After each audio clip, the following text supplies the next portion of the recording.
Gary Harris said it best. Coach, you got to schedule more games on Valentine's Day for Valentine. He's kind of thinks it's special, and his mom thinks it's for him. It's not, but it was good that he played well. I'm a little disappointed in him because he's not rebounding as well. He had a good excuse for him. He's guarding guards now a lot more than he used to when he was guarding inside, kind of wing guys, and because of that, I don't think he gets to the boards, but he showed he's one of the more complete players. His defense has been so much better. We even talked about putting him on Yogi because we didn't think we could cover Yogi. I think he's kind of become one of the greatest point guards in the whole country, and I don't know if we did a good job on him or if he just wasn't as involved when he misses a couple free throws. Maybe it's not his day, and we've been through that with our players too, but we beat a very good team today, and the way they played the first half, we didn't guard. They did. Then they went through their stretch when they didn't guard, and we did. But they scored 40 points in the first 15 minutes of the game. And then after that, I think we did an unbelievable job. They started 26. They got the last three, 29 in the next 25 minutes. And I just thought our defense made our offense go. Zell found some great looks. We played a lot of that game without Forbes and Harris sitting on the bench. We got a lot out of our bench. And the shame of the thing is I think we'll lose Kenny Goins. It looks like it might be a little meniscus. So that's frustrating, but give Marvin Clark credit. He came in and actually did a pretty good job under the circumstances. And all in all, unbelievable crowd, unbelievable game, and yet Indiana is a very good team. And I say that I was concerned about the game because I didn't know if we could cover the way they drive it and handle it. And whoever thought Bielefeld, to give him credit, I mean, for a while, he was the best player on the floor. And so I give him a lot of credit too. But I give our team credit. We bounced back, Zell got after it a little bit at halftime. We weren't very good in the first half. Even though we got the lead, I didn't think we were playing very, very well. And then the second half, I thought we played extremely well defensively, and that turned our defense into offense, and we scored. So, questions? Tom, your favorite place in the world, Twitter, is going berserk about Denzel today being Valentine's Day. But where does he sit for you when you look around the country and Player of the Year at this point of the season? That's an unfair question, but I'll give you my answer. That's somewhat prejudiced. I love Buddy Hield. I love him. Not only is he a good player, not only is he a tough kid, but everything I hear about him, Tum Tum is from the same area.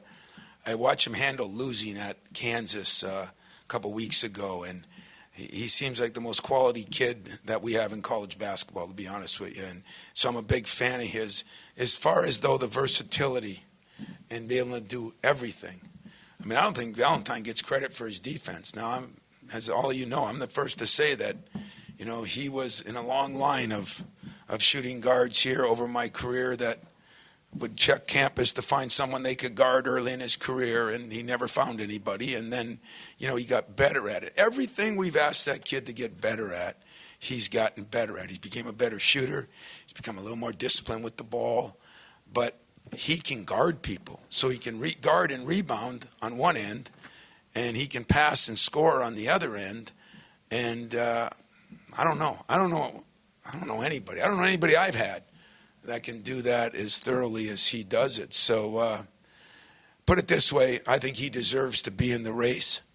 And I think the guy that's been everybody's favorite deserves to be there too, because hell of a kid, hell of a player.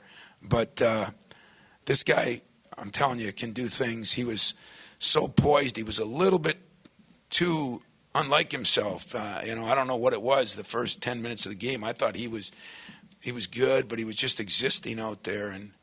And we talked about it in the huddle, and he kind of changed and realized that he's really smart too. And I don't know that. I don't know the other things about some of the other candidates, but if you can find a better all-around player on both ends of the court, that guy deserves it. Tom, can you talk about Costello playing some of his best ball and the emotion he has and the aggressiveness? You can kind of see it. How big is that for you right now? Well, how many did he score the second half? Do you know? 12, 14. He needed to because, yeah. Well, I don't know how he got those first ones early because he wasn't very good early. I thought Bryant was kicking his butt, and so was Biefeld, to be honest with you. And he was posting too far out, and, we really talked about that at halftime, and so did Denzel talk to him about that. But, give guys credit. Seniors are supposed to come through in the senior year. And what I was really looking forward to was the Yogi and Forbes matchup, two guys that have given 4 years to their universities, and really each one of them have grown. I mean, Yogi Ferrell's a hell of a player, too. He didn't have as good a day, but he's a hell of a player. But we needed the other guys. Costello did step up, and Forbes struggled for a while, and then he stepped up. So our three seniors were the difference in the game, and you kind of hope that's the way it's supposed to be, especially this year when it seems like seniors have been doing a lot more for a lot of these teams. And we still have a long, long way to go, and now with another injury to a guy that we just guess it's par for the course. But at the same time, I think we learned something about our team today that if we go inside, we can score in there. If we go inside, outside, we have a better chance to score. But if we defend and rebound, we got a better chance to run. And Costello started rebounding a little bit in the second half. I don't know what he ended up with, 11. So he did a little better job of that, too. In the first half, we had one offensive rebound. They had 9. They still ended up with 16. I mean, I give Tom a lot of credit. I mean, that's the way we used to play. And we didn't do as good a job of that, but he did. Tom, over here. Tom, 2 minutes, nothing in the second half. Could you just give us an update? Tom. Oh, I said we're going to try to play him a little bit, and we did. And I think he wanted to turn into a shooter there for a minute, and we had talked to him about that. And not that we don't want him shooting ever, but we need to get him back. He hadn't even practiced really for half a practice, so in a month. And it's still... He probably won't practice tomorrow or the next day or very little. It's still going to be – we're hoping we can get back to how it was in December. Painful, play, not practice as much, but still play. But it's not going to be where he's practicing every day and playing. And that's not going to happen. And if we can get something out of him, 10 minutes a game, he's willing to do that for us. Tom, when you're down 10 and, as you say – not checking anybody, and they're getting the loose balls, what turns that around? Does that happen in the huddle? Did that happen at halftime? Do you threaten them? What happens? Some good huddles. And I just think they understood. We had made some substitutions, and some of those guys came in hungry. I guess that's where everybody says, we have depth. And I said, yeah, but sometimes that depth, but today our depth is probably what won us the game. Those 3 guys played unbelievable, or 2 guys played unbelievable, but it was our depth. It was Ellis coming in and doing something. It was,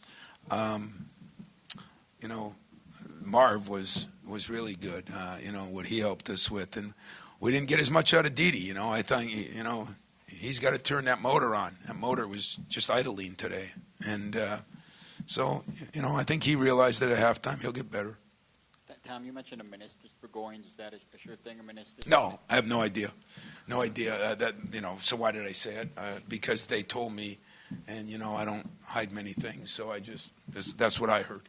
I heard that they're a little worried about his meniscus. He didn't even come. Did he even come back out? I didn't even see him. If he did, it was on crutches, I'm sure, because I saw him on crutches after. It's just a shame because he has been playing good. But I don't know, go a week and a half without an injury, it's probably not normal. So, Tom, you mentioned Marv, and you needed the bigs in the post with Goins out. Can you talk a little about what you need from him moving forward, depending on what's going on with Kenny? Well, he brings one thing that we thought from day one, from last summer. He's a pick and pop guy. He can shoot a 3. He's athletic as the day is long. He can guard people.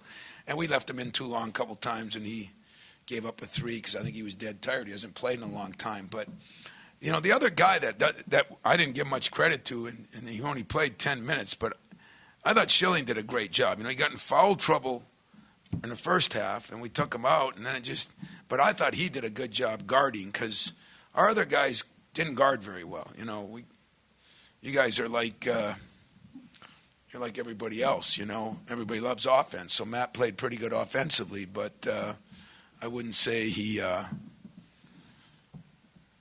He ain't getting the defensive play of the day. I know that. So he's got to improve in that area, and I thought Gavin gave us some of that. So we had a lot of guys that chipped in. Marv is very important to us because we said at the beginning of the year we thought he'd be our starting foreman. Tom, a little bit more about Marv. I think the last time in the Purdue game he went in for a minute and wasn't really prepared for a play that kind of came his direction. If I remember right, today you had to go to him. Where do you think? Were you confident in him at that point? He's played a lot in the past. But we were. Mike Garland came to me before the game. He said, "Coach, play Marv." He said, "I've been watching film with him every day." He said, "I went to his room last night and he was studying film for 2 hours." And it sounds so corny. I'm sure it does to you guys. It's not hard to read kids. I told Denzel the game started. I said, "Zell, you got to get out of it. You're, nothing bad. Just I could tell. He wasn't vocal. He wasn't this. He wasn't that.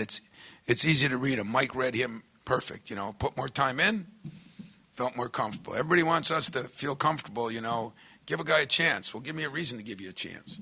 He gave us a reason. He had 3 good days of practice, and a stupid thing like watching film till 1 o'clock at night when Mike Garland was around checking probably gave him a chance, and because of that, maybe this will jumpstart him a little bit. Yeah. Tom, back to Matt Costello, is approaching the block record defensively. What do you like about his progress? And it's approaching familiar time for you and for you guys. So toughness, defense, what are you seeing out of Matt right now? Well, I thought the second half we were a lot tougher and a lot better defensively. I really did. The first half I wouldn't say that, but Matt's he's just got to keep realizing that you can't go for those fakes. He was going for some of them and getting some fouls, and they were getting around him some, but he probably did a better job than I think in some ways, and in some ways I think he's got to do a better job than you think. And he's a senior, and he is a very good defensive player. And right now, when we're better defensively, we get our running game going, I think we're really good. And Forbes missed some great shots again, and we felt there were some reasons for that too. We kind of hit him a little too early, and he's on the run too much instead of stationary. So we got to shore that up. Getting Tom back a little bit, maybe 10, 12 minutes a game would help some of that. Getting Zell off the point would help him some. But Matt Costello, for a guy that doesn't jump real high, he does block shots. He's got good timing. Usually he's very cerebral. Sometimes he's not as much so. He must have told me 3 times how dumb he was. And I agreed. I agreed each time. In fact, I added a few. But yet he did some very good things. But, he was mad at himself. When you talk to him, he was mad at himself. He knew there were some plays that, a guy's going to drive right. He knew he was going to drive right. He goes out there on his left side. Things that you shouldn't do.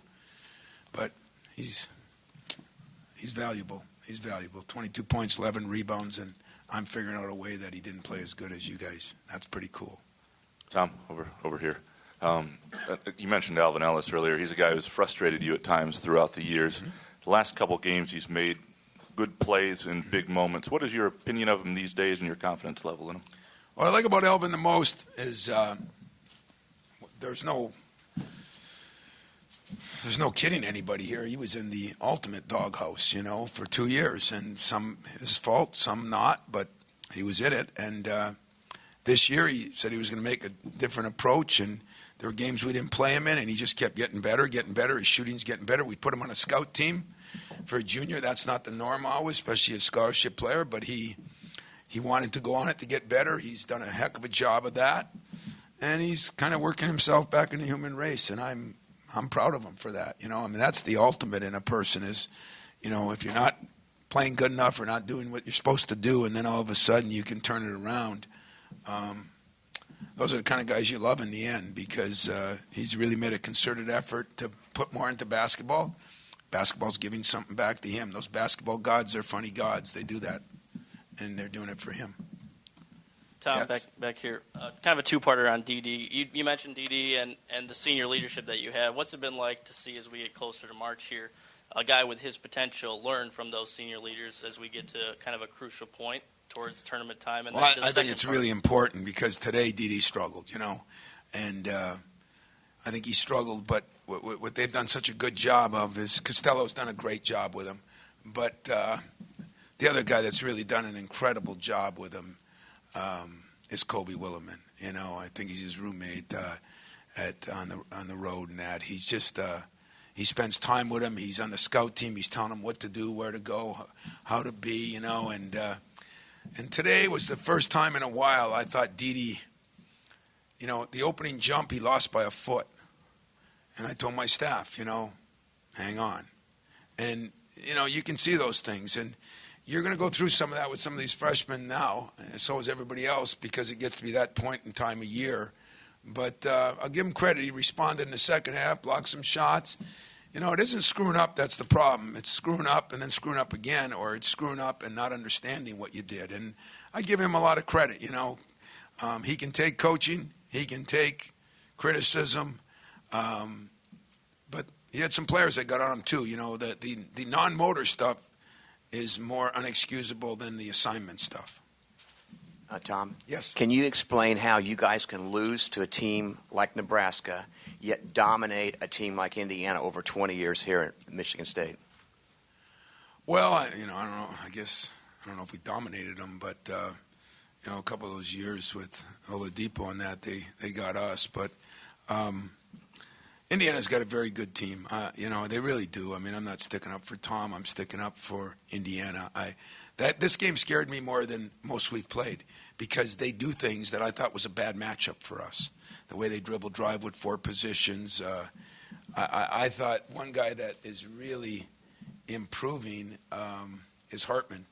I mean, I think he's improved a ton, you know, and he's a hard cover because he can shoot and he can put it on the floor. But, you know, we lost to Nebraska because we were going through a tough time. We had just lost Tom at the Wisconsin, and we had Wisconsin-Nebraska back-to-back. We made some mental errors. We made some poor decisions. We shot 11 of 23 from the line. But for the most part, you know, we've been fairly consistent, meaning we lost to Wisconsin, but we played hard enough. We lost to Nebraska. We played – probably that was the worst loss, but losing to Purdue I watched Purdue yesterday, and I watched what they did against us, and I got to say, I thought they outplayed us the first half. I mean, they were better than us. They made every shot. They did everything. I didn't think it was all us being poor. I thought it was them being awesome. And that's what you're starting to see, too. I mean, there's a lot of teams, you know. How does Oklahoma get down 22-6 at home, you know? It's the hardest part about our job right now. I think there's so many things that you scratch your head. You guys are scratching yours on why that happened. I'm scratching mine too, you know, and I'm seeing a team that played so well against us. A guy hits 5 threes and then he gets 2 points the next game. You know, why? I don't know why. But keeping guys focused. And Freddie, my Twitter commercial, keeping guys focused in this day and age of everybody telling them how great they are is more difficult than it's ever been in all the sports. Football, basketball, it doesn't matter what sport it's in. And I will go down, whenever I go down, saying that has been the biggest change in how it is for kids to deal with issues, problems, positively or negatively. It is a pain. And there's too many people that it's happening to. So I'm sticking with my theory, and everybody else can have their own. Tom, you're 8th in the nation, but you're tied for 6th in the Big Ten. What's the focus for the team and the expectation to close out the season? Get better every day. You know, get better every day. I don't care where we're ranked. I don't care what we got. You know, you wanted certain things because you didn't want to have to play in the Thursday night game in the Big Ten tournament. I don't know. I don't know if it matters. You want a higher seed. That definitely matters. So we're playing for those 2 things now. I mean, we're not sitting here thinking we can win the Big Ten unless a bunch of people explode, you know. So I'm not worried about that. I'm worried about us getting better every day. I thought we had a decent week of practice. I didn't think it was as good as it needs to be. Now we play a team that's won 6, 7 in a row, you know, and beat us. Started it with us, I think, or close to it. And, you know, that was the day after we lost Tom. And so now we're on our own mission on what we want to do. But almost more than win games, I want to get better every day because I know what the tournament's going to be like. And that's kind of, you know, what you're looking forward to now. So Well, in general, guys, it was a hell of a basketball game the first half, and I didn't think they played maybe as well the second half. I thought we played better, but like we played the first half, I thought they played a little bit like that the second half, and they'll be a team to be reckoned with, and so will we. And pretty soon I'm going to be hoping for all these Big Ten teams to keep winning because I think we got a lot of good teams in our league. Thanks.